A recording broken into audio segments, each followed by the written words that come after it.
1 drop of blood, 200 tests, no needles, no pain, no waiting. That was the promise that made Silicon Valley fall in love. There was just one problem: the machine never worked. And the woman behind it?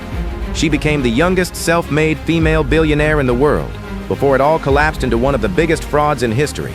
How does a 19-year-old college dropout convince the smartest, richest people in America to hand over $700 million for a product that didn't exist? Stay with me, because the answer will genuinely shock you. When she was just 9 years old, someone asked her what she wanted to be when she grew up. Most kids say a doctor, a teacher, an astronaut. Her answer? I want to be a billionaire. By 19, she dropped out of Stanford to chase exactly that. Convinced she could change the world with a single idea, she called her company Theranos, a blend of therapy and diagnosis. The pitch was pure magic. Prick your finger, place 1 tiny drop of blood into a sleek little machine, and instantly test for hundreds of diseases: cancer, diabetes, infections, all from the comfort of your home. No big needles, no painful lab visits, no waiting days for results. Who wouldn't want that? At the heart of it all sat a machine they called the Edison, named after her childhood hero, Thomas Edison. It was supposed to run over 200 tests from a single drop. But here's the truth almost nobody knew. The Edison could barely run a dozen tests on a good day, sometimes just 1. And even then, the results were dangerously unreliable. Here's the science she ignored. To run many tests, you need enough blood, but a single finger prick drop is tiny. So they diluted it with water, again and again. And every time you dilute blood, the results get less and less accurate. There may be a reason your doctor takes several vials, not 1 drop. The technology she promised simply wasn't possible yet. But in Silicon Valley, the show must go on. So ask yourself this: if you were running that company and your one product didn't work, would you tell the truth and lose everything? Or would you fake it and hope the world never found out? Because that's exactly the choice she made. When powerful investors came to see the machine, it was pure theater. They'd prick a visitor's finger, load the blood, and the machine would start whirring. Then the guest was whisked away for a tour or lunch. And the moment they left the room, staff secretly pulled the blood out and ran it on ordinary commercial lab machines hidden in the back. Real blood, fake demo. Everyone shook hands like they'd witnessed a miracle. Behind her stood Sonny, the company's second-in-command, and secretly, her boyfriend, though the board had no idea. He had no background in medicine. What he had was intimidation. He monitored employees on CCTV, tracked how long they worked, even logged every word they typed. His favorite line? If you don't believe in this company, you should leave. And many people did, quietly and fast, to silence any doubt. She built a board unlike anything Silicon Valley had ever seen. Former Secretaries of State, 4-star generals, men who had shaped world history. Not one of them understood the science. But their names gave her something more valuable than proof. They gave her credibility.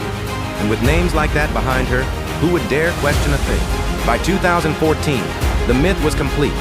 Forbes crowned her the world's youngest self-made female billionaire. The company was valued at $9 billion, more than Uber or Spotify at the time. She graced magazine covers, gave TED Talks, wore the same black turtleneck as her idol Steve Jobs. The world had its next great visionary, or so it believed. Then came the deal that changed everything. The Renos partnered with Walgreens and Safeway to put blood testing centers inside real stores, used by real people. But there was a terrifying secret. The machines still didn't work. So instead of using the Edison, they quietly drew blood the old-fashioned way and ran it on other companies' machines. Diluted, rushed, and often wrong. And this is where it stopped being a business story and became something darker. Patients got results that made no sense. A woman was wrongly told she might be losing her pregnancy. Another got a false positive for HIV. Someone healthy was told they might have cancer. Doctors made real medical decisions based on garbage data. People's lives were being gambled on a machine that didn't work. Now imagine you worked there. You see the machine fail, you see patients getting false results, and you're told to stay quiet or get sued. What would you do? 2 young employees made the bravest choice. They couldn't sleep at night knowing people were in danger. So they decided to speak up, even though it could cost them everything. Theranos fought back hard. They hired one of the most feared lawyers in America. They threatened lawsuits, hired private investigators, and followed the whistleblowers. One young employee was pressured so hard, his family nearly had to sell their house, all before his 25th birthday.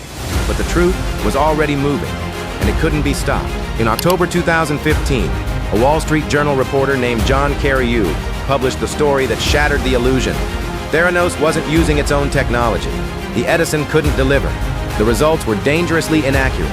The myth of the boy genius, the girl genius, was officially dead, and the empire began to crumble overnight. It all came down fast. Walgreens and Safeway pulled out.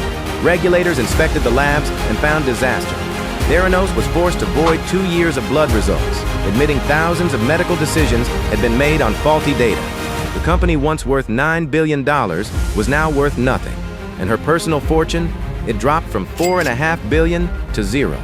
In January 2022, after a trial that gripped the world, a jury found her guilty on 4 counts of defrauding investors. Her partner Sonny was found guilty on all 12 counts against him. He was sentenced to nearly 13 years in prison.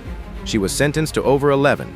The youngest self-made female billionaire was now a convicted fraudster. So what really happened here? This wasn't just one person's lie. It was a system that wanted to believe. Investors wanted the next Apple. The media wanted a hero. And she understood something powerful. People don't invest in technology. They invest in a story. Her story was simply better than the truth. And that's the warning. When belief replaces proof and charisma replaces competence, even the smartest people on earth can be fooled. One drop of blood promised to change the world. Instead, it became one of the greatest cautionary tales of our time. If you made it this far, do me a favor, hit that like button, drop a comment telling me, did she believe her own lie, or did she always know? And subscribe, because next week, I'm telling the story of how Nokia went from ruling the world to losing a $300 billion empire in just 5 years. I'll see you there.